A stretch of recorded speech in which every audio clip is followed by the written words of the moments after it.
Hi everyone, welcome back to my channel. In today's video, I'm going to talk about some tips on how to ace your interview and some frequently asked questions during nursing interviews. If you are new here, my name is Jane and I'm a registered nurse in the United Kingdom. Welcome to my channel and don't forget to subscribe to my channel. Okay, so after nursing school, we get registered with the NMC, we throw in some job applications. The next step is to be called for interviews.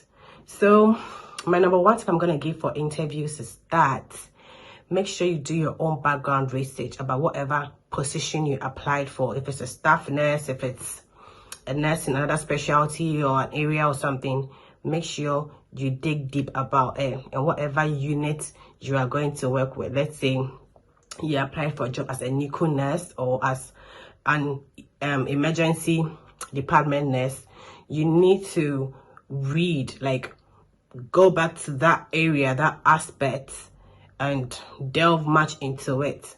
Also, you need to do your own background research about the organization you're going to work for, their goals, their values, their mission statements, what they stand for and everything. You need to read about them because definitely it's going to come up. Like the trusts, most of the trusts that reached out to me for job interviews, I made sure I went to their website, I read everything I could, especially their values, the trust values. I can 100% say most of the interview questions, they're going to ask you, what do we stand for? What is our mission? What is our goals? What is our values? So you need to know all these. That is the number one. The number two, you need to get there early. If it's a virtual interview, you need to try and log in maximum, let's say 5 minutes before time. When they come, they would see, oh, she's already there, we just let her in. If it's a face-to-face one-on-one interview, you should get there early too, maybe 10 to 5 minutes, because if you get in late, number one, anxiety is building up already. So imagine getting there late and you're all tensed up, like everything just flies out of your head.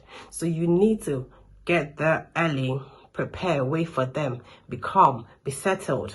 Then you know I got this, because first impressions mean a lot. They don't know you, you don't know them. Imagine coming in late. And the number one thing about nursing is punctuality, because even if just a nursing job interview, you're coming in late, then what guarantees that you're going to come in early if we should give you a job?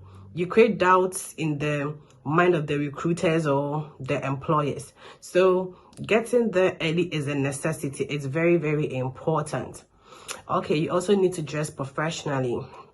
People will go like, oh, maybe it's just an online interview, so I could wear anything, I could do whatever hair I want to do just because they're not seeing me face to face. As I say, first impressions count.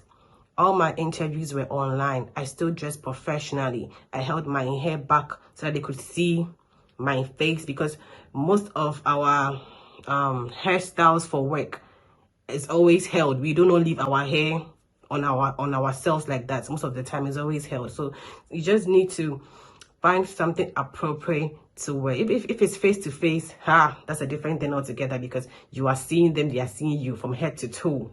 So you need to put in your best, dress professionally, no skimpy things, showing boobs all over the place.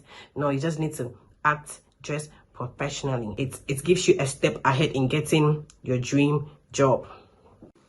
So what question people normally miss out on is, why did you choose to be a nurse, or why did you go into nursing?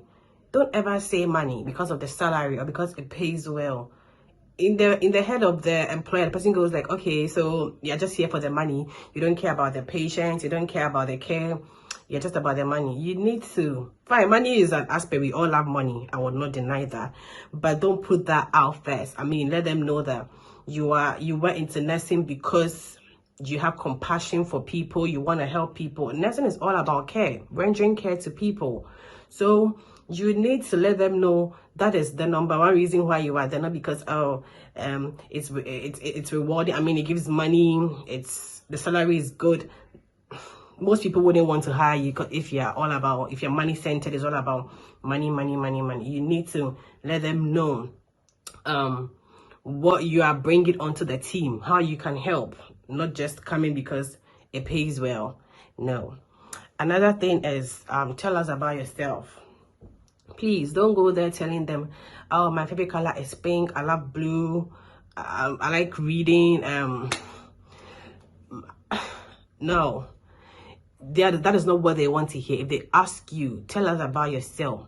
You tell them about your, okay, my name is this, that, I'm a registered nurse, blah blah blah, I am a team player. Tell them, sell yourself to them. Tell them what qualities you have that you think makes you a good nurse. You understand? I'm a team player. I love to see people getting well. I like rendering help to people. This, that. That is who you are. Don't go around saying, oh, pink is my favorite color. I like partying every weekend. That is not what they want to know about. If they say, tell us about yourself. Sell yourself according to their values. Let's say if the trust values is about kindness, trust, respect, or something, you fit them into who you are. I am a kind person. I am a trustworthy person. I care for people. I am a caring person. I am very respectful. I respect everybody's views. Equality, very important. No matter the gender or race or religion or background or anything, you have respect for people. That is what they want to know. Not about your personal things like, okay, I love traveling, and no, it's got nothing to do with whatever they are asking you. So please, when they ask you, tell us about yourself. Sell yourself in a professional way related to nursing. Not your own leisure, things you like doing during your leisure time. No. Another frequently asked question I got asked in all my interviews was, where do you see yourself in the next 5 years? You don't say, oh, maybe I might be working with another company or another hospital or something. You could just say, I'll still be working with a hospital or this organization, but in a much more higher position. And also, I'd like to take advantage of any educational opportunities the trust or hospital has to offer. So, in this case, you let them know that you like to improve on yourself. You wouldn't still want to be where you are. Let's say if you're a band 5 or band 4 nurse now, in the next 5 years, you would want to be in a higher band, but in the same establishment. Yeah. And also another question is, what would you do about a medication error? If you commit a medication error, what are you going to do? They are testing you to see if you are a truthful person. So if on your shift a medication error occurs, what are you going to do? Are you going to inform your in charge nurse, or are you going to inform the appropriate authorities, or you are just going to hide it to yourself? Once you say, oh, I'm scared of the repercussions, so I'm not going to report it, it's a red flag. Nobody wants to employ somebody who lies about things like this, because medication errors can put patients in a terrible situation.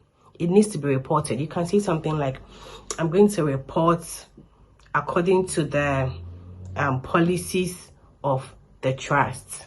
So every trust has their own policies regarding incident reports, things like this, medication errors and all that. So you are going to document it and report it according to the policies of the trust. It's as simple as that. How do you deal with stress, or how do you cope with stress, is another frequently asked question too. The sort of field we have chosen is stressful. Whoever told you nursing was a bed full of roses lied to you. It is stressful day in and day out. So your employer would want to know, since you're moving into a field that is full of stress, how are you going to cope with the stress? So there are lots of coping mechanisms. For instance, I had a dog. So, and whichever trust that was interviewing me was close to the seaside. It was close to the coastline and all that. So I give an example like, oh, after work or on my days off, I'll go to the beach with my dog. We would take strolls, we'd go for swims, stroll on the beach, have walks. And they were like, oh, that's a very great thing to do, that they'll even make provision for bringing my dog along. So something that is very interesting to you, you like to do. Maybe when you are stressed, you like to go somewhere very quiet, with a beautiful scenery. It could be the beach, it could be the mountains, it could be anywhere you love nature. You could just say, oh, I'd love to go there, spend some time, do something meaningful, read some books. You don't say, oh, when I'm stressed, I drink alcohol, I take some shots to relieve me of my stress. Then it makes it seem like, okay, this person, everybody needs to like try to back up, because you can't say that you distress yourself by taking maybe some shots or smoking some marijuana or something just to distress yourself. Those are bad ways of relieving stress. There are lots and lots of positive ways of relieving stress. Also, another question that is asked frequently is, how will you deal with a patient who is complaining about care, or a patient's family who is complaining about the care being rendered to the patient? Here too, they are testing your tolerance to see if you're a tolerant person, if you're going to give it back to the patient or the patient's family, or you would be nice to the patient. You could say, you would ask them like why exactly they are not happy with the care, and if there is anything that can be done to improve upon it. They're going to give you feedback as to why they are unhappy with your care, and you sit down, look at the feedback and how best you can work on that. Not that you are going to face the patient's family back to back. Why are you saying this? Now they just want to know if you are a tolerant person and how you're going to deal with situations like this. For an example, a patient's family is upset about why the patient's diet has been restricted. You need to explain things to them. Maybe the patient has dysphagia, so the doctor or the physician has told us not to put the patient on this particular diet. Maybe the patient is on a soft diet or level 2 fluids or something. You need to make them understand why it is being done.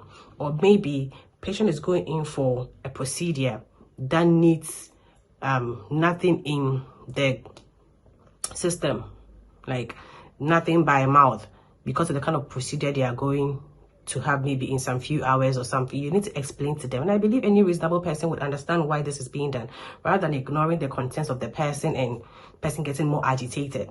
That is a very good example. Like, you need to explain to them why, and it's for medical reasons, not because we want to starve the patient or because of something else. It's for the patient's own benefit, and I believe they would understand and reason with you. Another question is, what responsibilities would you be performing daily as a registered nurse?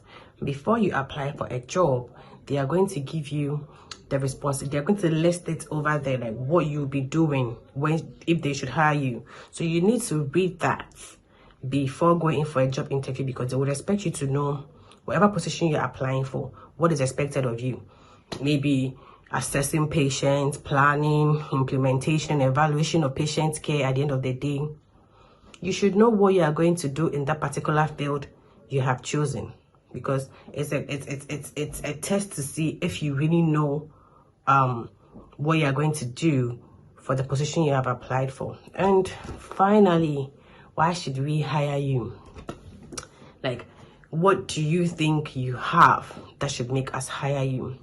And this is where, as I say, you incorporate all your qualities you have, put in the values of the organization as well. You sell yourself. This is like the final point for you to sell yourself to them. Tell them, oh, why you think they should hire you. Like their goals, vision, mission statement, whatever, they align with yours as a person. They are kind to people. They are trustworthy, they are honest, they respect people. So these are more like character-based questions. They're trying to test your integrity and all that. So they're not really like nursing or medical questions.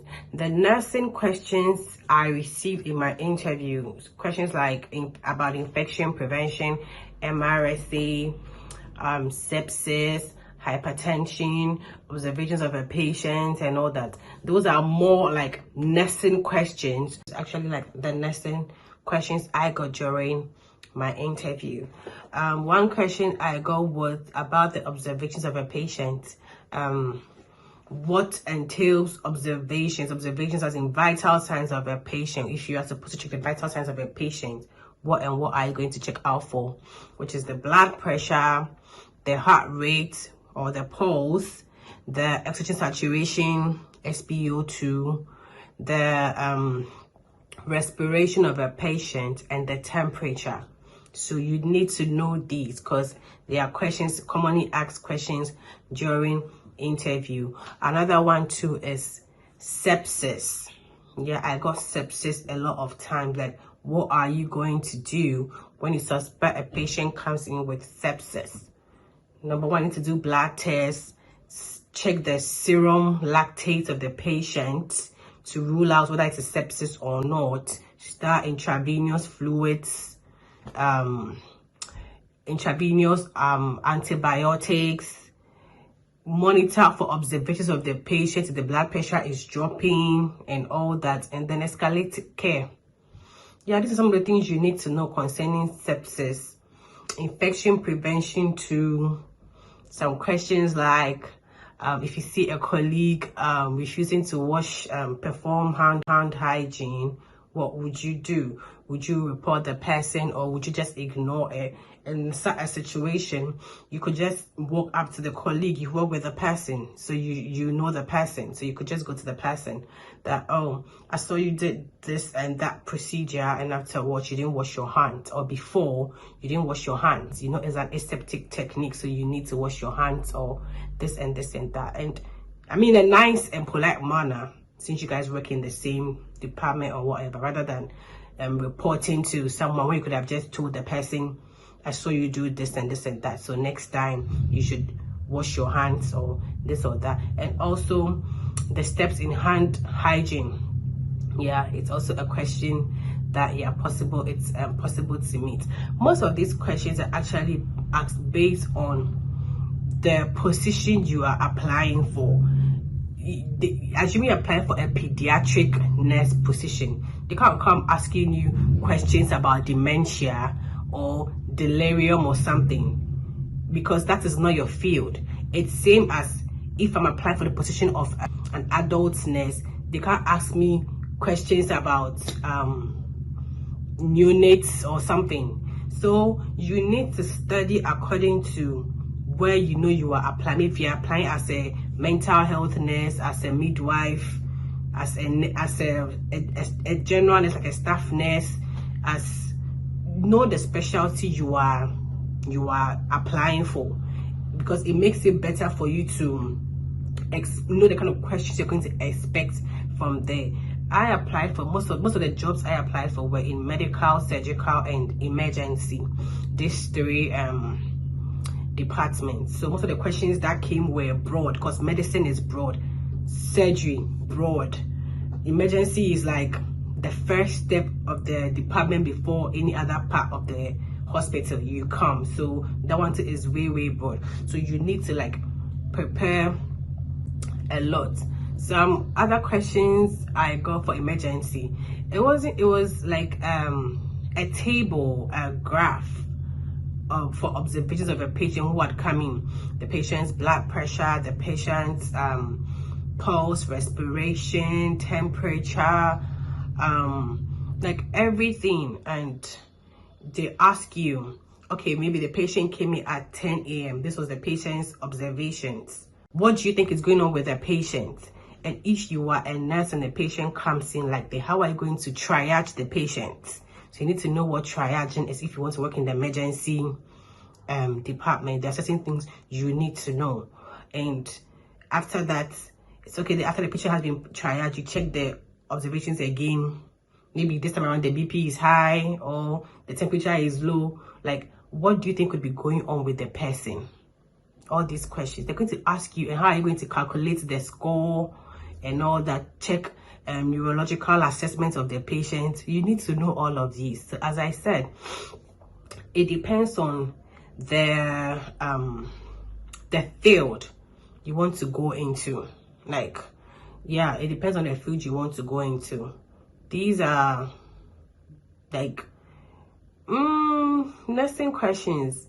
Yeah, infection prevention was the most. If a patient comes in and the patient has maybe COVID or measles or something, how are you going to isolate the person, the preventive measures, precautions, what clothes, what protective equipment are you going to use, the gown, the gloves, the facial goggles and all that, face mask and all that. They are going to, I had most of these questions. And I'm trying to see which other questions again. Yeah, hypertension. Yes, if a patient comes in with low blood pressure, what is the first thing you are going to do as a nurse if a patient comes in with low blood pressure? As we all know, the IVs and all that, the infusions to elevate the blood pressure and all that. Then how would you deal with a confused patient or somebody who's suffering from dementia? It's also a question that is very, very common. And pyrexia. Yeah, a patient comes in with, or you realize a patient has pyrexia, which is fever.